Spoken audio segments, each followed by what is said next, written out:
Saludos, amigos y amigas de La Respuesta.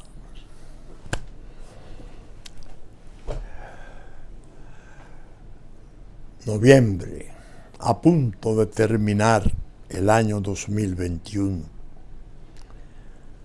Estamos apenas a una semana de su último mes, el de la Navidad. Y el horizonte sigue cerrado por obra de la pandemia. Hay un rebrote a escala mundial, no hay dudas, y se han disparado las alarmas en naciones de alto desarrollo. Y nosotros también hemos estado sintiendo sensibles señales de contagio y naturalmente ocupación creciente de unidades de cuidado intensivo y de camas hospitalarias. En realidad, la angustia, aunque uno logre más o menos dominarla o controlarla, está ahí. Sobre todo cuando uno se pregunta, ¿y cuándo va a terminar este azote? Nos ha cambiado la vida de muchas maneras. Estuve viendo un reportaje de Austria. Austria se ha visto en la necesidad de dictar una medida sumamente dura, el confinamiento de los no vacunados, una manera de encarcelarlos a domicilio, porque se han alarmado y ciertamente parece que los índices de crecimiento del rebrote son letales de verdad. Y así va uno viendo nación por nación en Europa y se va dando cuenta de que el asunto no parece amainar. La tormenta no amaina. Confiemos en Dios nuestro Señor para ver de qué modo libera al mundo de esta aflicción inmensa. Amén. He estado examinando la semana en los Twitter, en las redes, y la verdad que he tenido, no lo niego, la ventaja del silencio y la soledad de la pandemia. Esa es una rara ventaja que tiene. Y se me han profundizado las reflexiones. Siento que cada día en la introspección que hago encuentro cosas valiosas que me permiten ver mejor cuánto está ocurriendo. Naturalmente es una experiencia en cierto modo desagradable, porque la conciencia, en la medida que va aumentando acerca de los peligros, también señala la inocencia, la ingenuidad de mucha gente buena del pueblo nuestro, que todavía no acaba de tomar partido, que todavía no acaba de comprender que se necesita organizarnos en una unidad blindada sobre el tema de los peligros de nuestra soberanía, nuestra integridad territorial y nuestra independencia. Propiamente de nuestra subsistencia como República Dominicana. Eso duele. Y me puse a revisar la Constitución de la República. Y en realidad me tuve que asombrar, porque la había leído, pero como siempre hace uno las cosas, lee un tanto al desgaire en medio de las ocupaciones. Ahora, en la profundidad del momento, me puse a ver un capítulo interesantísimo. Título 13.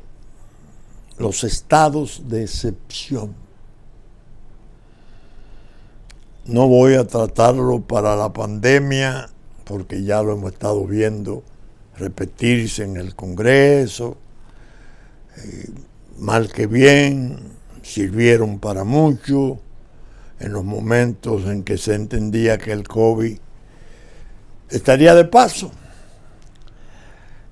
Y no han impresionado todavía los rebrotes como para poder volver a él. No. Me fui al artículo 263 de nuestra Constitución y dije, hablé de asombro. Al leerlo ahora, confrontándolo con las circunstancias nacionales actuales, y ay Dios, se está acercando el momento. Ya sabemos el deterioro terrible del este de la isla, su control bajo el mando odioso y asesino delictivo de bandas criminales, el vacío inmenso institucional. Propiamente es una ficción creciente. No pueden en realidad celebrar elecciones verdaderas. Fue asesinado su presidente en el aposento. Esta es la hora en que todavía andan dando tumbos, acusándose unos a otros. Un caos.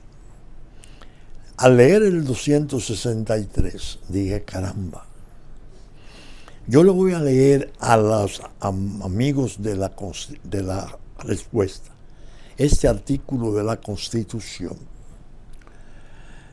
como una manera de impresionarles, significarles por cuáles momentos podría pasar la República y cuál es el marco constitucional que nos obligaría a tomar medidas como esta. Tal como dice su título, artículo 263, el llamado estado de defensa. Voy a leerlo lentamente para que ustedes me excusen y digan, había que leerlo lentamente para poderlo entender. Es impresionante. Revelador de que lo que puede ocurrir en la hora en que corra peligro nuestra integridad territorial, nuestra soberanía. Peligros ya actuales o inminentes. Esa Constitución provee el blindaje para que esa hipócrita y cínica comunidad internacional, concentrada en la Organización de Naciones Unidas, entienda que esto no es una tribu, sino un Estado de Derecho. En caso de que la soberanía nacional o la integridad territorial se vean en peligro grave e inminente de agresiones armadas externas, el Poder Ejecutivo, sin perjuicio de las facultades inherentes a su cargo, podrá solicitar al Congreso Nacional la declaratoria del estado de defensa. En este estado no podrán suspenderse el derecho a la vida, según las disposiciones del artículo 37. 2. El derecho a la integridad personal, según las disposiciones del artículo 42. La libertad de conciencia y de cultos, según las disposiciones del artículo 45. La protección a la familia, según las disposiciones del artículo 55. El derecho al nombre, según las disposiciones del artículo 55, numeral 7. Los derechos del niño, según las disposiciones del artículo 56. El derecho a la nacionalidad, según las disposiciones del artículo 18. Los derechos de ciudadanía, según las disposiciones del artículo 22. La prohibición de esclavitud y servidumbre, según las disposiciones del artículo 41. El principio de legalidad y de irretroactividad, según se establece en los artículos 40, numerales 13 y 15. Y 11. El derecho al reconocimiento de la personalidad jurídica, según las disposiciones de los artículos 43 y 55. Las garantías judiciales, procesales e institucionales indispensables para la protección de estos derechos, según la disposición de los artículos 69, 71 y 72. ¿Qué hace el artículo? Que clasifica claramente lo que no se puede abolir. Es una forma muy brillante de decirle al poder: mire, usted tiene dificultades inmensas por los peligros actuales e inminentes de la soberanía y de la integridad territorial. Tome las medidas que usted entienda, excepto esos derechos fundamentales que no pueden ser tocados. Pero usted queda en condiciones, siempre que no afecte uno de esos derechos, de tomar las medidas apropiadas para la defensa. Es decir, la concepción del artículo es muy inteligente, porque en un estado de defensa, cualquier gobierno, que no es este, debo declarar, podría usarlo como un pretexto para entonces entender que tiene patente de corso y que puede castrar y señalar, y que la Constitución queda suspendida, las garantías constitucionales, para decirlo mejor. No. La Constitución le dice al Ejecutivo: mire, obtenga su declaratoria de estado de defensa, pero le advierto, en ese estado de defensa usted no puede afectar estos derechos. ¿Cuál es el atractivo que yo le veo a ese artículo hoy? Que el país debe dar una respuesta enérgica para que el mundo entienda el calado de su convicción para defenderse. Es decir, el estado de defensa consagrado por el Congreso, con esas restricciones, claro está, le dice al mundo: están preparados y va a ser difícil llevar a cabo la cirugía mayor de la fusión. ¿Por qué? Porque la beligerancia de los vecinos está ahí a la vista. las bandas armadas están creando un control desmedido, abusivo de ese territorio, vamos a llamarle así, por comodidad del lenguaje.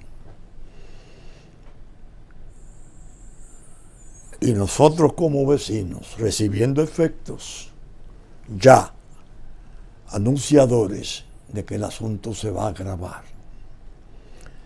Sobre todo porque hay una gran conjura. Y yo en mi pregunta de esta semana la planteo, la de este miércoles. Los ejércitos y las bandas criminales. ¿Qué plan siniestro habrá detrás? Fíjense, la tesis es esta. La comunidad internacional encabezada por ONU dice, no nos interesa ni vamos a hacer, por el portavoz de Estados Unidos, que al parecer en consulta de Cancillería con Canadá y Francia, habló por la comunidad internacional. No nos interesa Haití.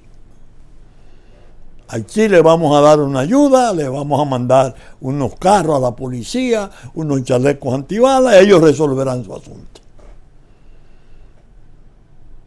Mientras la comunidad internacional dice eso, y la ONU dice, le pide al gobierno que no haga deportación de mujeres embarazadas haitianas, porque eso es contrario a los estatutos de derechos humanos consagrados en el derecho internacional público. Bueno,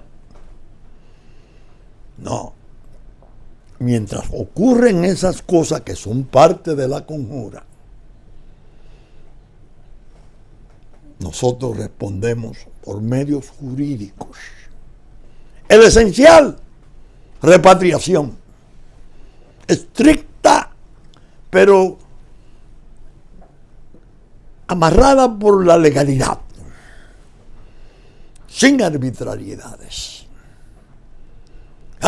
Crearon un mare magnum, una especie de vorágine noticiosa falsa. Los grupos de ONG y estos traidores de aquí que están sirviéndole de caja de resonancia a esa conjura. Es más, no caja de resonancia, están participando en la conjura. Esa es la realidad.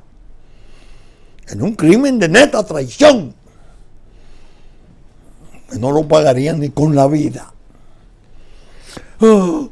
Están sacando las mujeres de los hospitales y crean un marullo enorme, tratando de fortalecer internacionalmente la condición de un Estado odioso, persecutorio, patrocinador de un apartheid, racista. Volver a lo que hace 3 años ocurrió en el descrédito a escala mundial que nos impusieran. ¿Cómo debemos responder? Decía, repatriación. El ilegal no puede estar.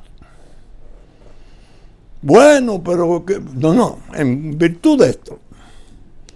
Cuando es ilegal, en virtud del artículo 18 de la Constitución, se expresa cómo se obtiene la nacionalidad dominicana.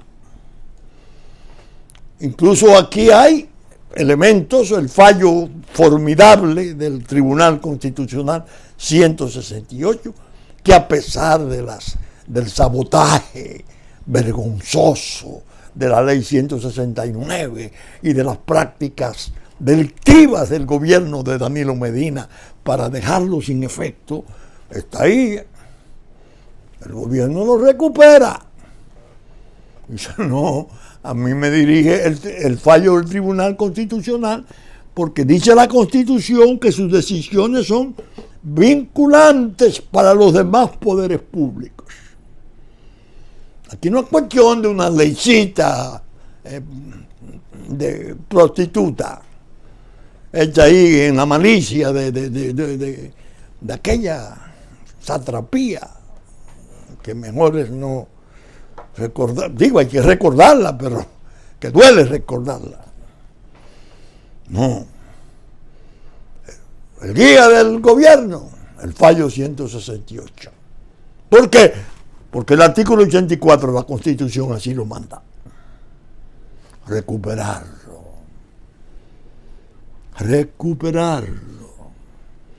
rehabilitarlo, devolverle lo que pudo recibir como pátina, mancha o desprecio de aquel grupo de vándalos, traidores.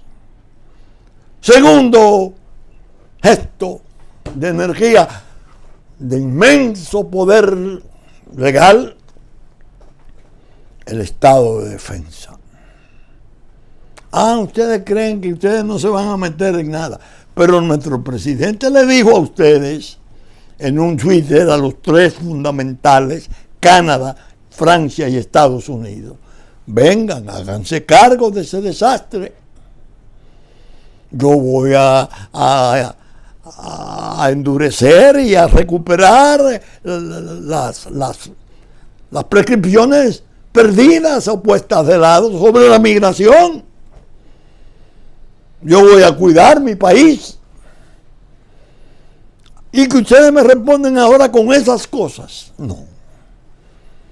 Yo le voy a responder con mi Constitución. El estado de defensa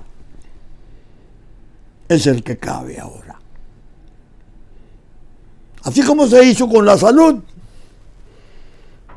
Bueno, naturalmente un estado de necesidad nacional que está también consagrado. Son tres las modalidades: conmoción interior y el otro que es de salud o percance de fenómenos naturales.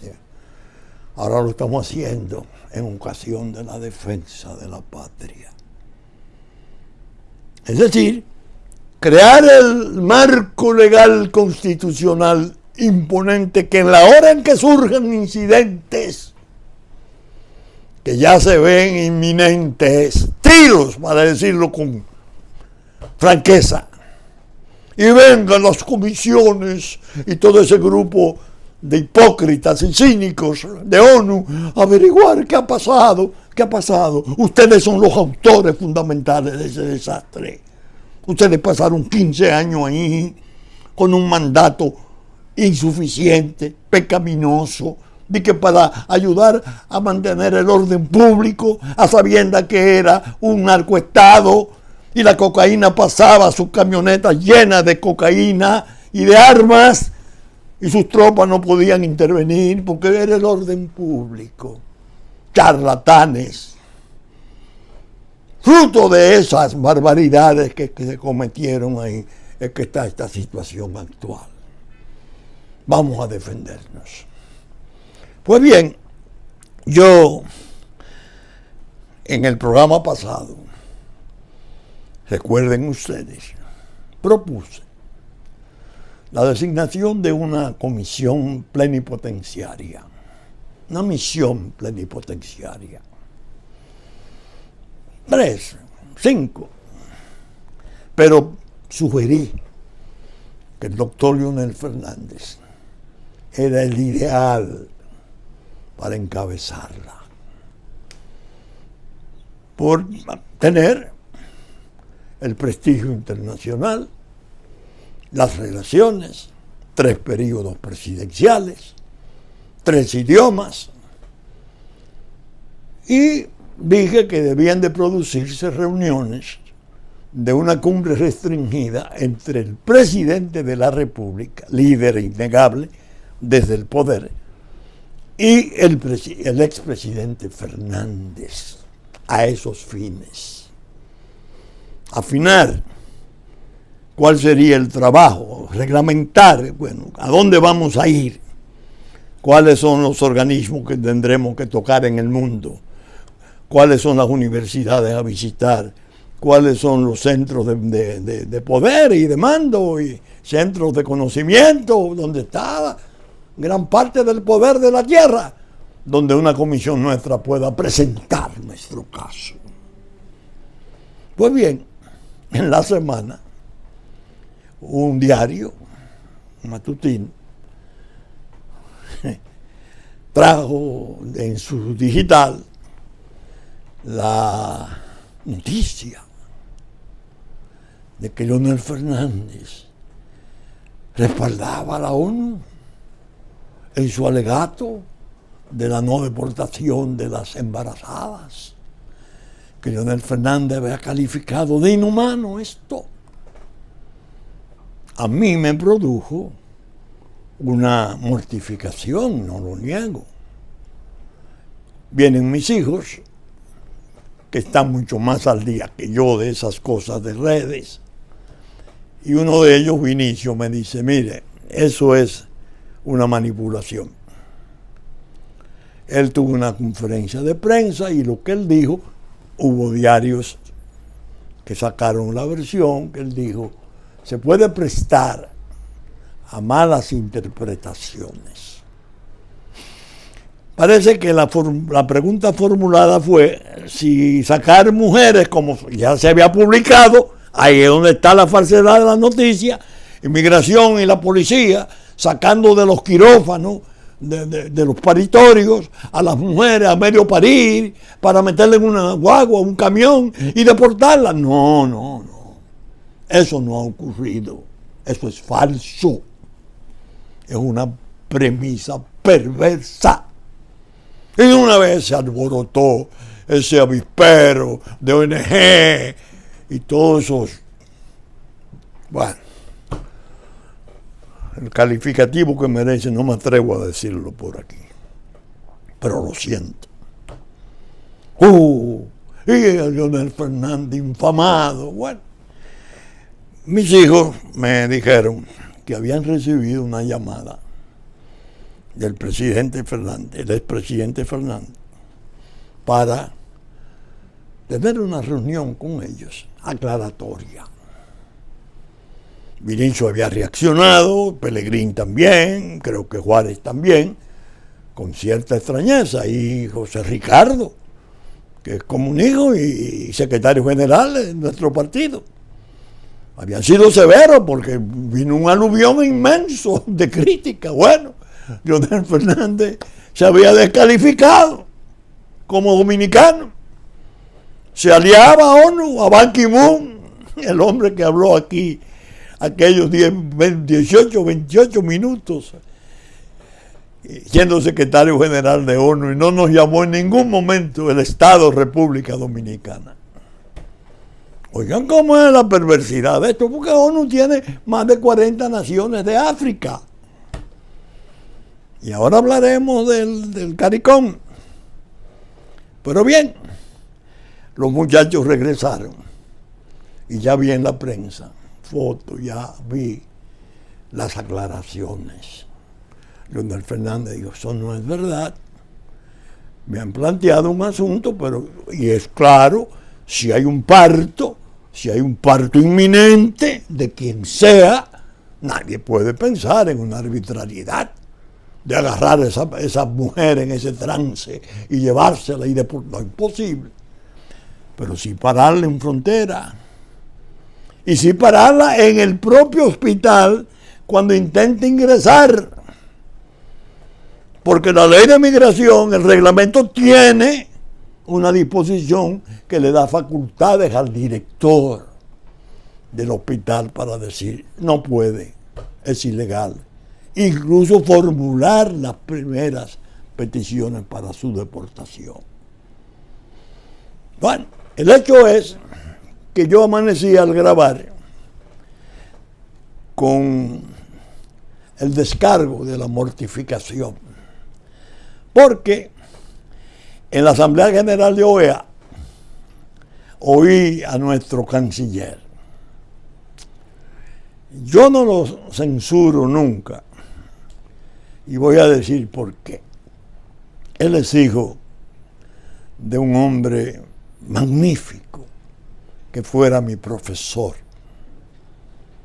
de Derecho, precisamente, de Economía en principio, pero de Derecho Internacional Público Americano, cuando don Carlos Sánchez se retiró a medio curso. Sánchez y Sánchez, Ambrosio Álvarez, Yo no respeto mucho esa cuestión de los amigos, y más cuando son amigos muertos.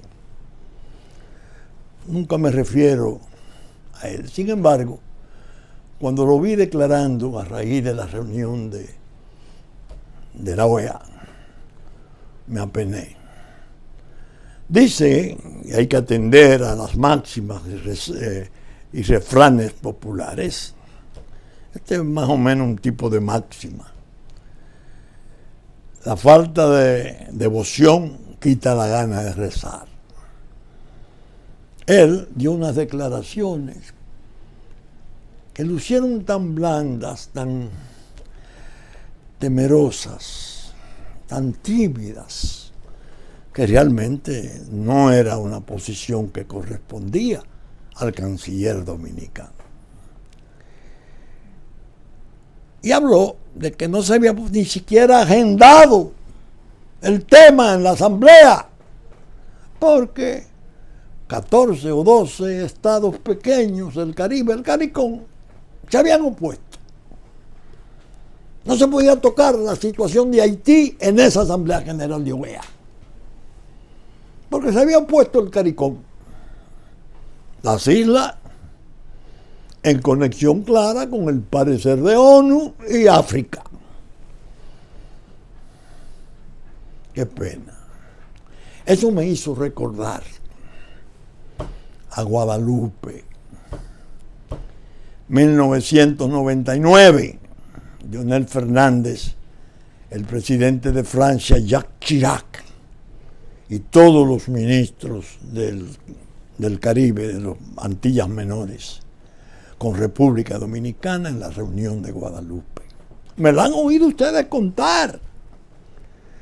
En el último día después del almuerzo vino el representante de Martinica a hablar en nombre de todos, y yo no me imaginé que se podía producir en un evento como ese un discurso tan insultante y agresivo como ese. A Preval, presidente de Haití, ustedes son la vergüenza del mundo. Eso es un almacén de droga, eso no es Estado. Ustedes son una turbación permanente de la paz y la decencia. Dios mío. Recuerden que yo lo he contado varias veces, 99, hace 22 años. Entonces cuando Preval responde, el presidente Fernández sabe que los culpables son los americanos porque ellos no tienen espiados y nos cogen todos los barcos que pasan por allá. Y él es mi testigo. El presidente Fernández se limitó a citar suavemente su regreso de Singapur, como le había preguntado al primer ministro de Singapur, cómo habían logrado cero dosis de droga. Y él le dijo sencillamente, bueno, todo el que viene para acá recibe una advertencia en el avión de que por mínima que sea la dosis puede implicar fusilamiento en menos de 2 semanas. Esa fue la respuesta. Cuando salimos, yo le dije al presidente Fernández, ¿te oyó? Oye el CARICOM sobre Haití. Vamos a aprovechar porque este es un estado percance. La condición de almacén de drogas es una condición tan peligrosa para que nosotros nos defendamos en los foros internacionales, porque siempre llevamos la peor parte. Él me oyó así comprensivo. Entonces Eduardo Latorre, que en paz descanse, mi buen amigo, dijo, bueno, bicho, usted sabe que Haití es un estado histórico, la primera independencia. Ay Dios, tú vienes a sacar ahora la primera independencia de hace 200 años. Tú no te das cuenta, mi querido Eduardo, qué es lo que está pasando. Mírenlo ahora. Ese mismo CARICOM es el que se opone en OEA 22 años después, cuando la situación haitiana está mucho más deteriorada que entonces, cuando era presidente Preval. Cuando está en manos de las bandas asesinas. Se opone a que su caso sea enrolado en el orden de la reunión de la Asamblea. Fíjense qué prueba de la hipocresía y de la perversidad de esta política exterior, esta geopolítica que pretende sacrificarnos. Todo eso habría que plantearlo hacia el mundo. Pero estuve a punto de perder mi recomendación. Ya con las aclaraciones la restablezco.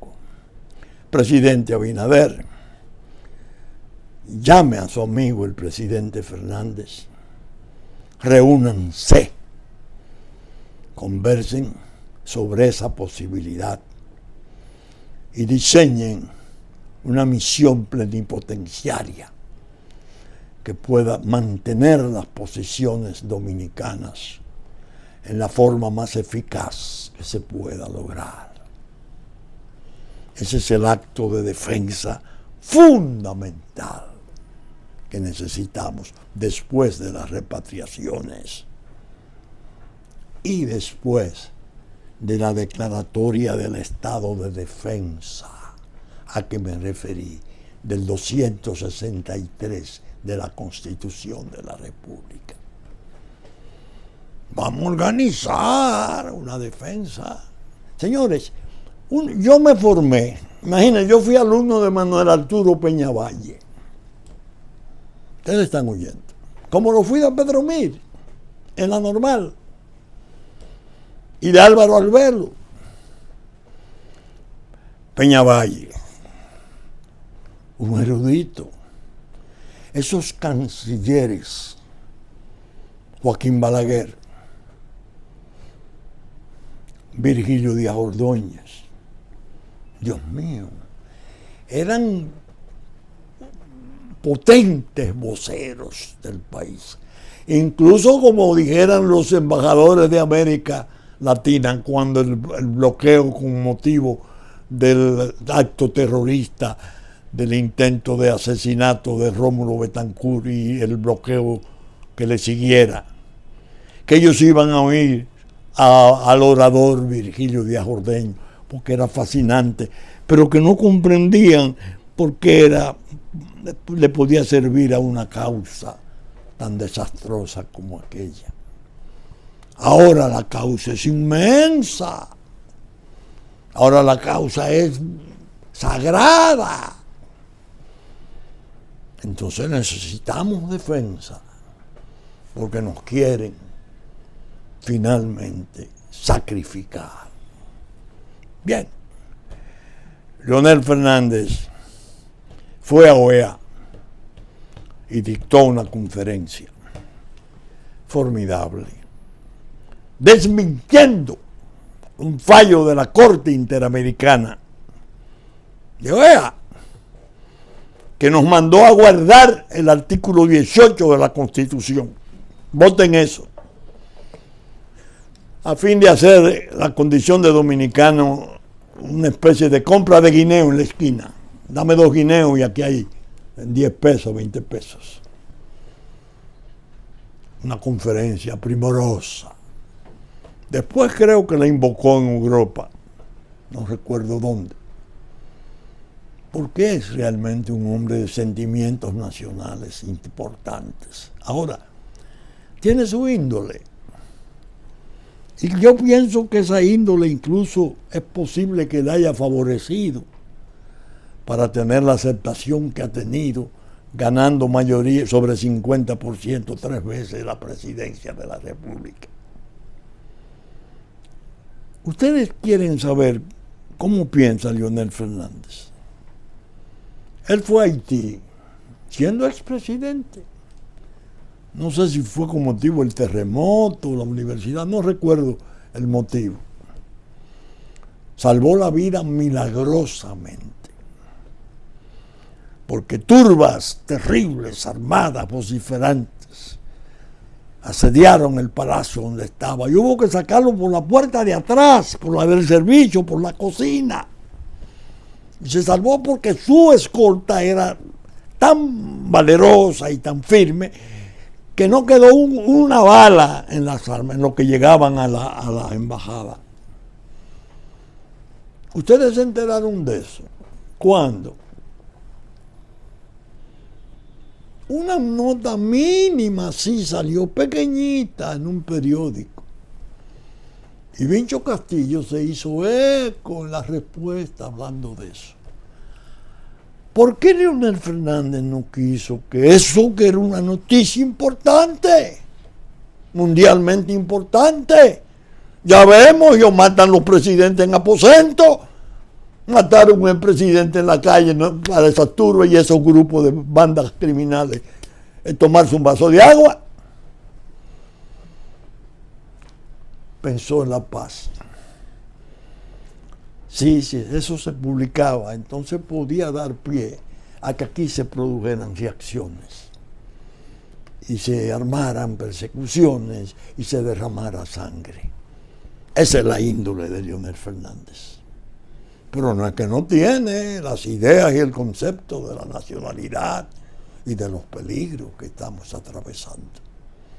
Es posible que tenga remordimiento porque su forma, cuando la universidad quedó, no, que yo le dije en un momento, debió de ser un hospital de maternidad. Miren el hospital en que ha parado. Y miren las maternidades nuestras en que han parado. Bueno, el hecho es que la semana me sirvió para pensar todas estas cosas. Y dije en un momento, caramba, pero Donald Trump, así como es de impetuoso y de espontáneo, voluntarioso y a veces grosero y como inexplicable hombre público, que fue presidente de Estados Unidos y ya sabemos lo que hoy significa popularmente. Yo recuerdo cuando se fue, en los días que se juramentó, el desprecio con que él trató a la ONU. Digo, esos son unos charlatanes, los que viven es tomando café y tomando decisiones contrarias. Acabó con ONU. Ahora veo mucha gente nuestra que dice, ¿qué hacemos nosotros en ONU? Si nosotros somos víctimas de ONU.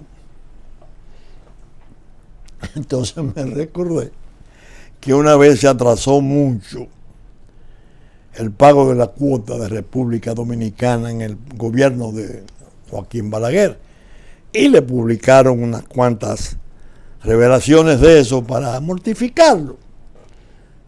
Era muy inconsecuente, que no respetaba, que no pagaba a los organismos internacionales. Él le comentó a un amigo, que después me lo contó su consultor jurídico, si fuera por mí no pagara nada, porque esos organismos para lo único que sirven es para tramar contra la República. Los pequeños, si ellos tienen sus reuniones y sus cosas, que paguen los grandes las cuotas nuestras, pues nosotros somos rellenos.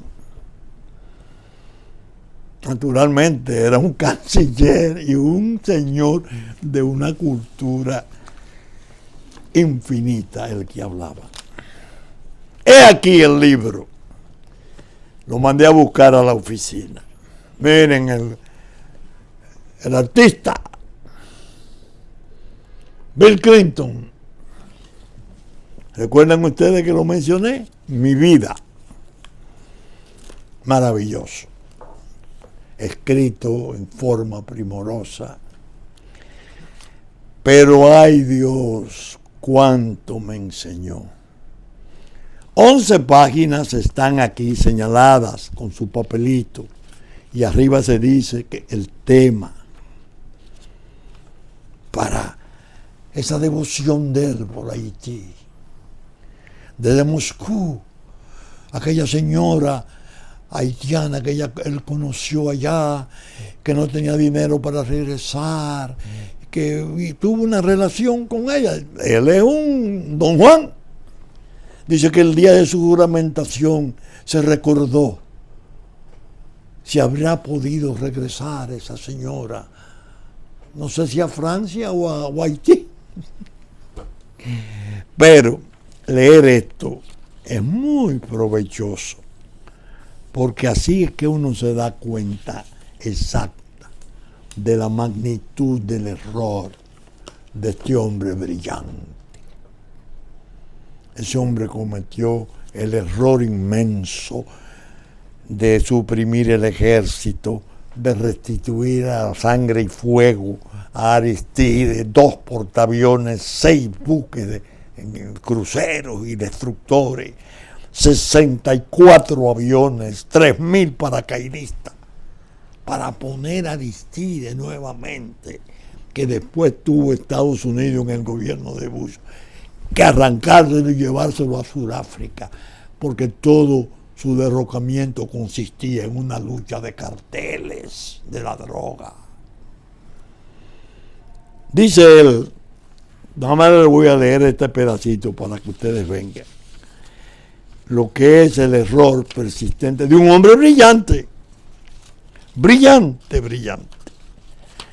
Él designó una comisión de 3 personajes importantes de la política norteamericana para venir a hablar con el presidente Cedras y tratar de que Cedras se diera al regreso de Aristides, porque Cedras estaba produciendo muchas muertes y qué sé yo cuándo. Dice, el 16 de septiembre, dice, en un intento de última hora de evitar una invasión, envía al presidente Carter a Colin Powell y a Sam Nunn a Haití para intentar persuadir al general Cedras y a sus seguidores en el ejercicio y en el parlamento, en el ejército y en el parlamento, de que aceptaran pacíficamente el regreso de Aristides. Por distintas razones, todos se mostraron en desacuerdo con mi decisión de utilizar la fuerza para devolver al poder a Aristides. Aunque el centro Carter había supervisado la arrolladora victoria de Aristides en las elecciones, el presidente Carter había desarrollado una relación con Cedras y dudaba del compromiso de Aristides con la celebración de elecciones parlamentarias. No, con la democracia. El senador Nunn estaba en contra de la vuelta de Aristides hasta que celebraran elecciones parlamentarias, porque no confiaba en que Aristides protegiera los derechos de las minorías si no existía una fuerza de compensación establecida en el Parlamento. Colin Powell, que acaba de fallecer, brillante, fue secretario de Estado general de 4 estrellas de Estados Unidos, pensaba que solo el ejército y la policía podían gobernar Haití y que estos jamás colaborarían con Aristides. Óigame, ese hombre va describiendo. Ustedes vieron la comisión que le envió. Él pasó por encima de sus opiniones, pero no se arrepiente. Hace una alusión, como después vino lo que vino. Es decir, después que yo lo repuse, Bush tuvo que sacarlo porque era un jefe de droga. Ajá. Pero fue el mismo presidente que le mandó a proponer al presidente Balaguer 19 campamentos de 20.000 habitantes cada uno, y por debajo la lisonja, la posibilidad de un premio Nobel de la paz. Y aquel anciano ciego, que él ahí nada más hace una mención de él, en 900 páginas, hace una mención, dice, estaba en Miami en la conferencia el presidente Balaguer, anciano y ciego, aunque me han dicho que su memoria se conserva perfectamente. Este es uno de los autores profundos de este desastre. Ese presidente nuestro le dijo, no, aquí no. Hagan los campamentos de aquel lado. Eso es un asilo territorial que nosotros no tenemos por qué consentirlo. Es peligroso para la integridad territorial nuestra. ¿Oyó usted, presidente Abinader? Anciano y ciego. ¿Qué le hicieron? Tú. Crisis, 2 años menos de poder, un estupro a la Constitución, esto de constitución es una porquería, en lugar de 4 va a estar 2, y entendía que se iban a salir con las suyas. Se olvidaron de Juan Bosch, se olvidaron de Balaguer, 2 patriotas, con sus diferencias inmemoriales, aunque en su juventud conservaron una relación amistosa apreciable. Vino el pacto, vino el Frente Patriótico. Vincho Castillo, en su conferencia La Nación y los Partidos, el 15 de agosto de 1995, lo propuso, incluso denominando a Leonel Fernández como el candidato ideal para encabezar ese frente. El resto es historia conocida. De manera que nosotros en la semana tenemos que adiestrarnos. La gente sencilla nuestra es la que yo quiero, que aprenda a parar las orejas. No, Leonel es un traidor. Tú no ves que dice que la ONU tiene razón. No es verdad. Y van intrigando, mire, presidente, ahí está Leonel, contrario a sus posiciones. No. Pero no van y le dicen, presidente, el canciller con la colchón de OEA desarrolló un tipo de conducta que es contrario a la energía que usted muestra como jefe de la política exterior. Porque usted no puede ser enérgico y su canciller blando. Porque entonces la energía suya pasa a ser una especie de farsa. Fíjense cómo la semana vino, como dicen, que trajo el barco. La semana vino cargada de aspectos que son muy sensitivos, muy delicados, que nosotros los dominicanos tenemos que aprender a manejar, a comprender. Que no nos sorprendan, porque si nos dejamos seguir sorprendiendo nos van a agarrar asando batatas. Nuestro ejército está en frontera, nuestro pueblo está aquí, se ha visto que comienzan las deportaciones, las expatriaciones, conforme a la ley, sin arbitrariedad, eso sí, sin violencia, en ningún caso. Esa es la única exigencia que me atrevo a sugerir. De todos modos, saben ustedes que estamos saliendo por Supercanal, 3 del cable, 33, televisión abierta y YouTube. Teleimpacto, 12 del mediodía de domingo. La primera, 11 de la mañana de domingo, nuestra versión central.